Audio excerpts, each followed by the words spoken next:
The Selfish Path to Romance. Download Chapter 1 for free at drkenner.com. Cindy, you have some difficulty in a relationship, a romantic relationship? Yes, that's right. Yeah, tell me what's going on. I met him 7 years ago. Okay. But we started seeing each other after he get out of rehab. He had a drug addiction. Okay. He's clean for 4 years, but he has an alcohol problem, and he's been in and out of rehab last year a few times, twice, I think. Okay. And right now he's in a sober house. And your question, are you happy in the relationship? I was until something happened. What Sometimes happened? I'm happy. Yeah, what happened though? I saw him 2 weeks ago after 5 months.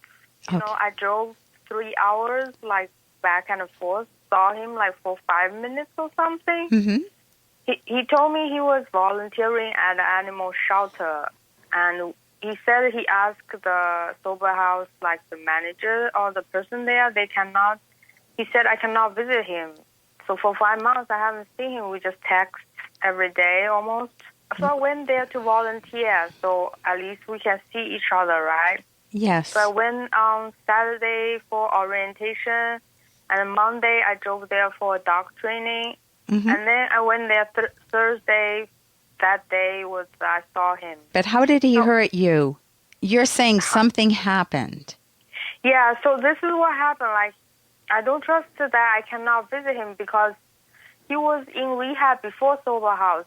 And I went to rehab, and then I met his social worker. Yeah. And he let me visit him, actually, eventually. So the trust is broken in the relationship. You have someone that you haven't been able to spend time with. I mean, you do text, I hear that. But he has an alcohol addiction. He was an alcohol addiction, right?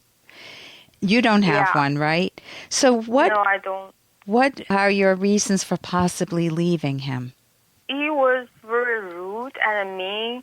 He said I embarrassed him. If he told me he got his car back a week ago, I wouldn't go to the animal shelter. He said he asked me not to go.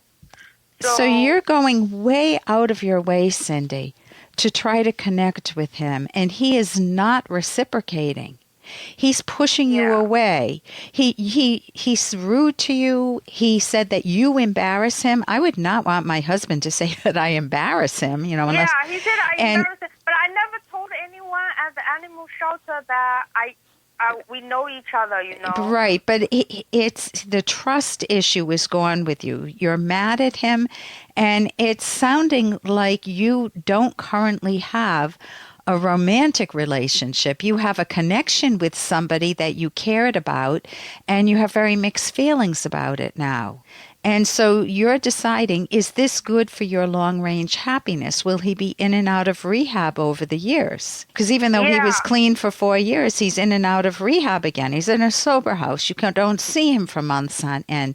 Is this what you want for a romantic relationship? What's in it for you? He promised we will be together, in the future. And he was living with me for a week last year, and he was drinking all the time, and eventually he finished all my wine. Do you come from an alcoholic family? No, my parents are divorced. Are you worried about divorcing him then? We are not married, no. Oh, so do you have children together? No. So what's keeping you with him? I don't know, a promise he made that we will be together. Okay, but he broke the trust. There are such things as sometimes if a person lies to you because they have a surprise party for you, that's not a problem. But if they lie to you and they've broken the trust and they're rude to you and you feel like it's a wobbly relationship, it's been up and down, and he has major psychological problems, the question is, would you be happier without him and maybe finding somebody else? Yeah, I think you're right, but we know each other for so long, and so what I recommend is you sitting down and figuring out what's keeping you in a relationship where you are not happy. Hey, I got to interrupt this because we've got to pay some bills. 30 seconds, that's it. a very quick ad, and then Ellen will be back. Do you ever feel overlooked in your romantic relationships? Well, when it comes to love, sometimes it's good to be selfish. Find out why in the provocative book, The Selfish Path to Romance. Being selfish means valuing yourself, so your partner will value you. Discover the secrets to keeping yourself front and center in your relationship and building a romance that will last. Find The Selfish Path to Romance by Drs. Ellen Kenner and Edwin Locke on Amazon or at selfishromance.com. That's The Selfish Path to Romance on Amazon or selfishromance.com. So what I recommend is you sitting down and figuring out what's keeping you in a relationship where you are not happy. Because sometimes it's a promise that you've made and you feel like you can't possibly leave because you'll hurt the other person, or your hopes and dreams for the future, or guilt, how can I ever leave them, or memories, good memories that you have. There are a lot of reasons that people stay in an unhappy marriage for many, or in your case, a relationship for many years. And so you want to figure out what is it that's keeping you in an unhappy relationship. And I can recommend a book that I've actually written with a co-author, Dr. Ed Locke, and it's got an odd title. It's The Selfish Path to Romance. And it doesn't mean, by selfish, we mean self-esteem. Your self-esteem, Cindy. Your self-respect. We don't mean the mean, rotten way to romance. We mean the self-valuing way to romance. And that's the whole theme of my show, self-valuing for both partners. He's obviously not doing it and you can't control him. In the back of our book, we have a section, you could skip right to it, how to part ways and start over if you cease being soulmates. And I'll just briefly tell you what they are. You identify the reasons you're considering leaving. You identify what's keeping you in an unhappy relationship. You put all the information together and you make a decision, which is not always easy. Then you need to break the news to your partner, and you need to figure out an action plan. How do you leave? And then you learn how to live independently again, because you have been living independently on and off because he's been in a sober house. So it's that might help you, and you can get that. The first chapter is free online, but that's at Amazon.com. Well, do want to say the physical part was good. The physical. So you're figuring out. So you're saying the sex was good. Yes. Sometimes I am happy. At the end, before he went to rehab, we were good, bad, but we were pretty good together. Like, we were happy. So you need to do some thinking. I recommend doing it on paper, but then throwing away the paper so nobody finds it because it's private. But write down, why am I staying with him? What are the benefits? What are the drawbacks? Why am I hurting? Because you called up because you're in pain and you're trying to make a very difficult decision. Would I be happier without him? Will I miss the intimacy? Of course you will, but you may not miss the downside of what's going on, his alcohol problems. Yeah, I saw he was after sober house, everything will be, there was hope, but then right. So it's hard to have your hope crushed.